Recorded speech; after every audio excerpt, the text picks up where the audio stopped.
Hi everyone, good to be here. My name's Rob, and many of you have probably come across me before because I've been probably in the hosting industry as long as most of you, over 15 years. And what I wanted to try and talk to you about today is the idea of hyperconvergence, right? The idea of trying to take the breaking down the silos that exist within data centers to make us more efficient. And what can we do with that efficiency? We can hopefully use that to launch new products, new use cases, and make more margin. Now, in terms of Virtuozzo, you probably know us as a product from previously Parallels. And as of the end of last year, early this year, we spun out as a entirely separate business. So we have our own R&D, our own support, sales, marketing, et cetera, et cetera. There are a bunch of reasons why we wanted to do that, but one of the predominant ones was to encourage innovation back to this business. You know, we've been in the container industry and the virtualization industry for a long, long time, but I think over the past few years, we've kind of slowed up. We've not focused on the service provider community as much as we should have done, and this is something that we want to radically change. So as of the start of this year, we're much more in tune with focusing on you guys as our customer base, as where we want to focus the technology and solve the problems that you guys typically have. Okay?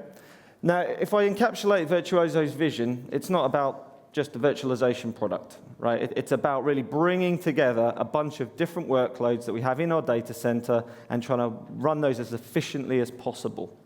And so this kind of vision stems that out slightly. It's not just about virtualization, it's about all the components, and it's about how I run these side by side to ensure that I have an efficient data center. If it's inefficient, the other guys are going to get you. If it's you can't make enough margin, you can't play the race to the bottom game. And before I get into kind of what the talk is really predominantly about, what is Virtuozzo? You can stem us really into 4 components: storage, compute, management, and of course orchestration. And the compute element is very interesting because typically you'll see now people talking about Docker, talking about app containers, talking about VMs, hypervisors, all these different levels of technology, all have their place to play. But you need something to be able to control and manage those, and that's very important. Otherwise, you're going to end up with silos of different technology, all underutilized. So what's the big question? The whole idea is to be mutable, right? To be able to transform, to be able to take your data center, your set of services that you have, and be able to be agile, go after this service, go after this service, go after this market, this niche. It's so important. And if you've got a very static data center environment, very rigid, in silos, where you have to add hardware to each independent silo, things become very, very difficult to move very, very quickly. And everybody wants to be a service provider. Right? Telcos have been for years coming in now offering more managed services, trying to come down the stack, or go up the stack, sorry, to try and get to the end user rather than having to use the service provider. So I can now offer not only racks, but I can offer managed services, managed hosting, enterprise hosting, and so on. And ISVs are coming from the other way. They want to start monetizing the apps they write.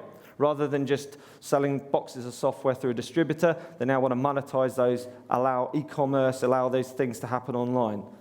So how does a service provider really compete? Well, it kind of is go broad, go niche, or go home. Right? You've got to either be broad enough to pull product suites together so that your end users see value. They see whether it be voice, e-commerce, web shops, email, apps, and they can get everything from one place. Or you've got to go really niche and go after something that telcos or ISVs can't go after. A good example actually is Netclusive, who are one of our partners, and have decided, well, we're going to take the technology that we have, and we're going to go niche. We're going to go after something that these guys can't provide, and we're going to do it well. And so those guys went after enterprise-level hosting with DR, very high availability, very high-touch managed services, and they were landing customers like Thomas Cook, a huge, huge global company. Whereas just years ago, their probably average customer was more of an SMB. So it's about being able to change. It's about able to transform, and using what service providers have, which is compute, lots of compute. You've got an understanding of how to run a multi-tenant environment, which telcos typically don't. and ISVs typically don't, because that's not their core business. And you're also in a local geography. So, if you look at the big public clouds, whether it be Amazon, Google, Azure, they're all in fixed, rigid places. You can provide local services to local customers. But it's all about the ability to transform and be able to transform, to be agile, to compete in the market today. So how do you implement it? Well, you have to really start with looking at the building blocks of the infrastructure that you have, right? So you've got virtualization, and that steams down into hypervisors, containers, dedicated servers, all siloed. And then within that, you've then probably got a number of different technologies to support that, right? You've got storage, you've got networking, you may have different hardware, you may use VMware, you may use Citrix, you may use whatever. And so what we're actually doing is getting a sprawl situation.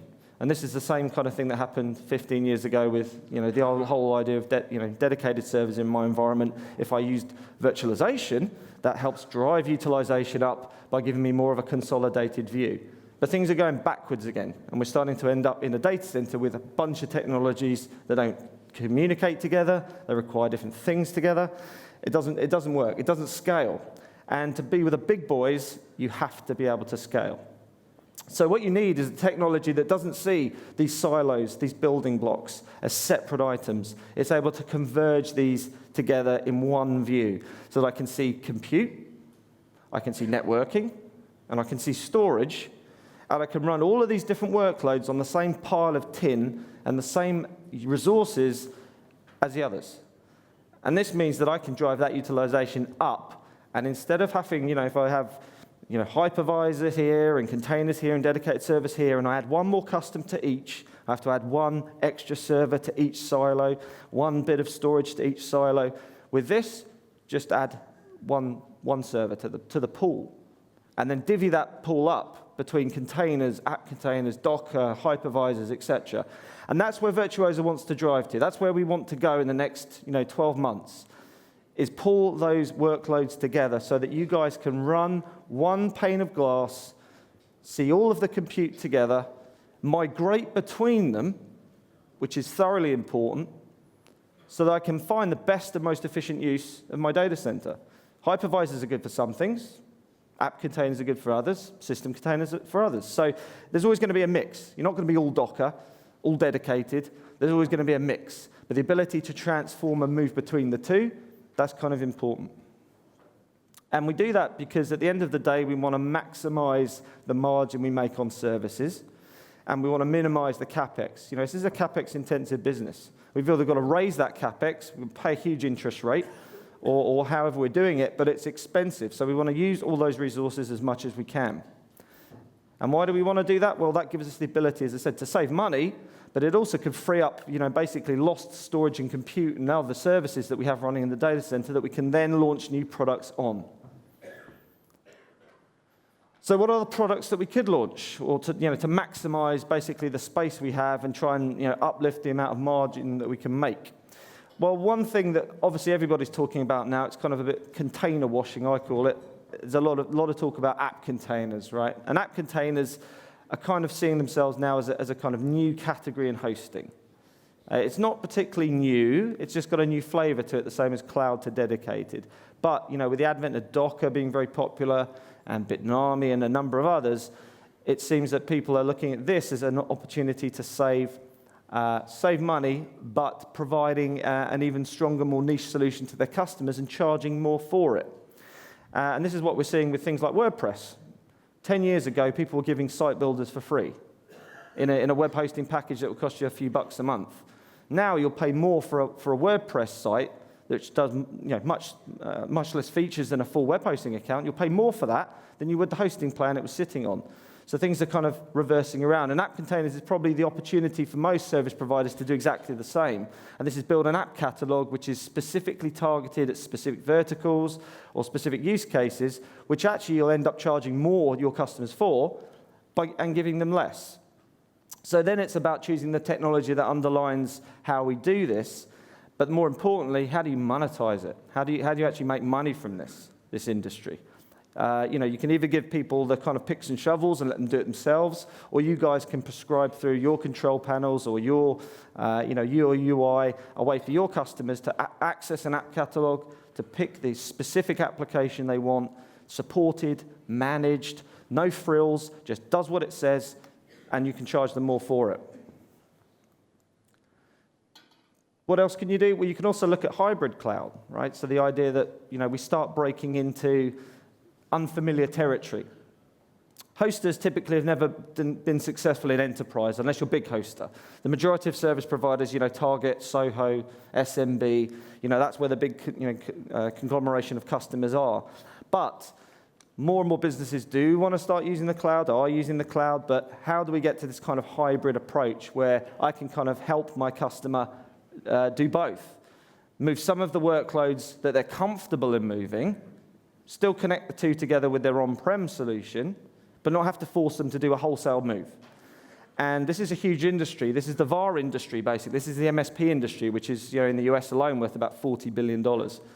And if you can enable VARs and MSPs and give them technology so that they can manage on-prem and in the cloud and switch between them as well, then you've got quite a compelling thing to take to the channel. And you typically will need to use the channel because these are the guys that manage these environments. It's not John the Butcher. He's outsourcing his IT to someone else. That's who you can reach, and that's who you can provide a productized kind of hybrid cloud approach. And if you can see the benefit in being able to mutate workloads between on-prem, I can move it to Amazon, I can move it to my local service provider, I can move it to my office. That's what cloud's all about. And having site-to-site replication for DR and all the advanced tools you can do with it as well, it's pretty compelling. And it helps customers move. It helps them along this journey that they're on, which you guys can enable.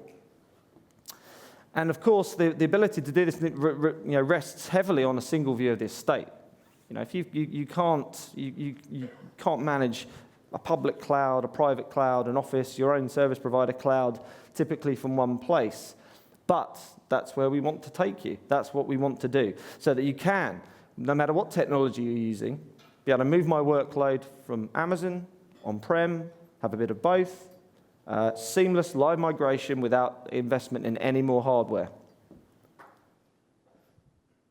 DevOps is also interesting, and we work with Gelastic quite closely to try and enable PaaS and DevOps to come to hosting providers, because again, this is a huge market, and we're not just talking about individual developers. We're talking about ISVs like ourselves, right? We develop, we need infrastructure, we need tools.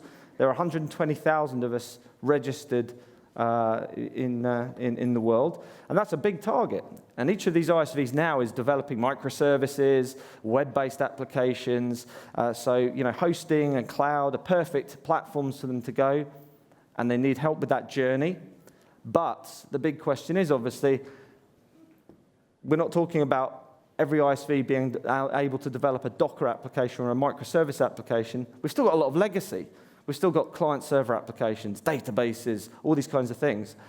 So you guys are in a position to be able to help with that. You can say, okay, well, you can bring that database, client-server application. We can put it in a virtual machine. We can allow you to sell it at a monthly price to your customers to give them the kind of SaaS offering. And we can support you all the way through, so that if you actually do develop a microservices, super cool Docker way of doing things, we've got the platform that you can reside on as well. So we can provide from legacy right the way through this journey to, to microservices. So being able to provide the ops component is the bit that's missing in the industry at the moment. People are developing applications in their bedrooms, on DigitalOcean, on whole manner of platforms, but there's no seamless way to go from development to production. You need proven technology, you need a proven partner. So you guys providing that ops element, which you're good at, secure, scalable, robust data centers, that's incredibly important, incredibly attractive. So it's really closing the cycle on DevOps. And I think, again, another opportunity that we can learn. I think, when we look at data centers, they're kind of boring, but they're kind of essential. So we need to make sure we can run as efficiently as possible. And I think what we strive to do is, there's lots of technology providers. There's lots of products and services that you can sell. But what we want to try and do as a business, as Virtuozzo at least, or since I'm here, is to try and also partner, is to try and help go to market, because these are incredibly important things. It's not just about having technology, it's how you go and sell it to the customer, how you go and productize it to the customer, and how you guys make money. And we want to hopefully share that with you, share our experience with you as well, and deliver something that's hopefully of value to, as I said, bring this kind of idea of hyperconvergence. Randomized pieces of equipment, randomized technologies, we want to try and bring those together to one. Okay, so thank you very much for your time, and hope to see some of you later on. Thank you very much.